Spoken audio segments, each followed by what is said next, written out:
देश में ऐसे हालात हैं कि हम दुश्मन की किसी भी चुनौती का एकजुटता के साथ जवाब दे पाएंगे?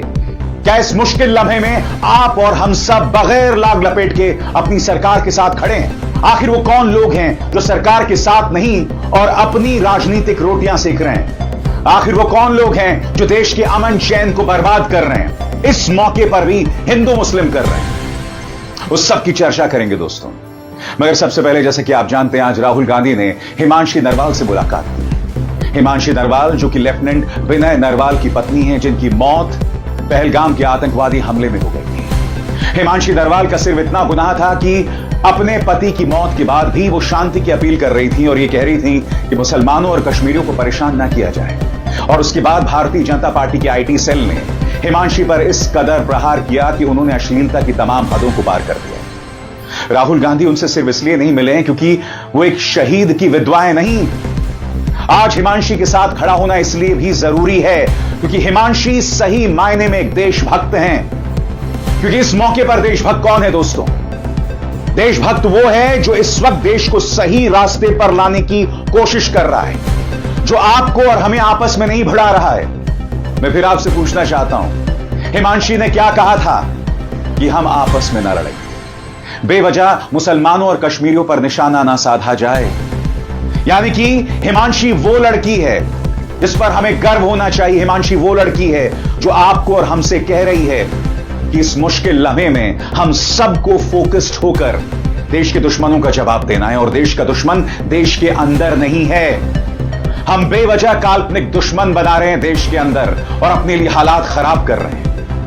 आज मैं आपसे सवाल पूछना चाहता हूं, आज जो राहुल गांधी ने मुलाकात की हिमांशी के साथ, क्या प्रधानमंत्री ऐसा नहीं कर सकते?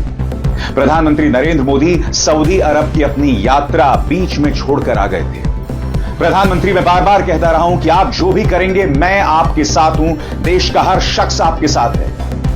मगर सऊदी अरब से लौटने के बाद आप कहां गए? आप बिहार गए। फिर आप कहां गए? फिर आप गए त्रिवेंद्रम गए। उस मंच पर आप हंसी ठट्ठा कर रहे थे। आप ये कह रहे थे कि आज जबकि मैं शशि थरूर के साथ यहां दिखाई दे रहा हूं तो कुछ लोगों को जलन होने वाली है।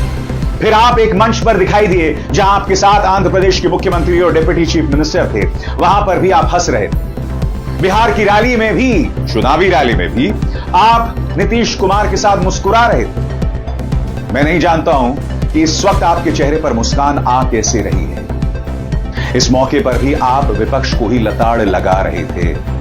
प्रधानमंत्री, मैं आपसे फिर पूछना चाहता हूं, क्या इस वक्त आपको शीतल कलाठिया से मुलाकात नहीं करनी चाहिए? हिमांशी नरवाल से मुलाकात नहीं करनी चाहिए? मैं आपसे पूछना चाहता हूं, हिमांशी तो एकता की अपील कर रही थी, उसका क्या दोष है कि उस पर इस तरह से आपकी पॉलिटिकल पार्टी के आईटी सेल के गुर्गे लगातार प्रहार कर रहे थे?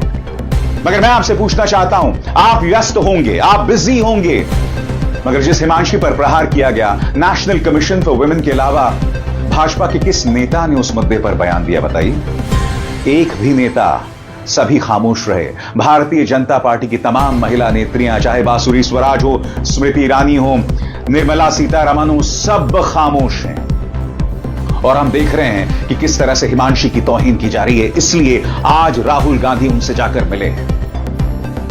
दोस्तों, मैं फिर आपसे कहना चाहता हूं, देश के सामने एक बहुत बड़ी चुनौती है। आज देश के तमाम हिस्सों में मॉक ड्रिल्स की गए। यानी कि अगर युद्ध जैसे हालात पैदा हो जाते हैं तो हमें क्या करना चाहिए? इसमें बढ़े, बूढ़े, अधेड़ उम्र के बच्चे, युवा सब शामिल थे। और यही एकता का जज्बा हम सब में होना चाहिए। मगर हो क्या रहा है? हो यह रहा है दोस्तों कि कई जगहों से ऐसी तस्वीरें सामने उभर कर आ रही हैं, ऐसे भड़काऊ बयान सामने उभर कर आ रहे हैं। मसलन मैंने बिहार का एक वीडियो देखा जहां एक भगवाधारी ये कह रहा था कि तुमने धर्म देख देख कर लोगों को मौत की घाट उतारा, अब मैं टोपी देख देख कर यही हरकत करने वाला हूं। इस तरह के बयान दिए जा रहे हैं। मानो यहां जो टोपी पहनता है या जो मेहनत मजदूरी के साथ अपनी रोजी रोटी कमाने वाला कश्मीरी उस हत्याकांड के लिए जिम्मेदार है, उस आतंकवाद के लिए जिम्मेदार है। जितने लोग मारे गए हैं और उनके जितने रिश्तेदार यहां वापस भारत में आए हैं, भारत के अलग अलग हिस्सों में गए हैं, उनमें से एक ने भी कश्मीरियों के खिलाफ जहर नहीं उगला है। और आप जानते हैं उनके खिलाफ कितना जहरीला प्रोपेगेंडा चलाया गया। मसलन आपको याद होगा ऋषि भट्ट का वो वीडियो जिसमें वो जिप लाइनर पर सवारी ले रहे थे। अचानक गोलीबारी शुरू हो जाती है और मुजम्मिल के मुंह से, जो कि जिप लाइन ऑपरेटर है, अल्लाह अकबर निकल जाता है। आप और हम सब जानते हैं दोस्तों, जब भी हम किसी मुश्किल हालात में होते हैं तो हमारे मुंह से भगवान का नाम ही निकलता है।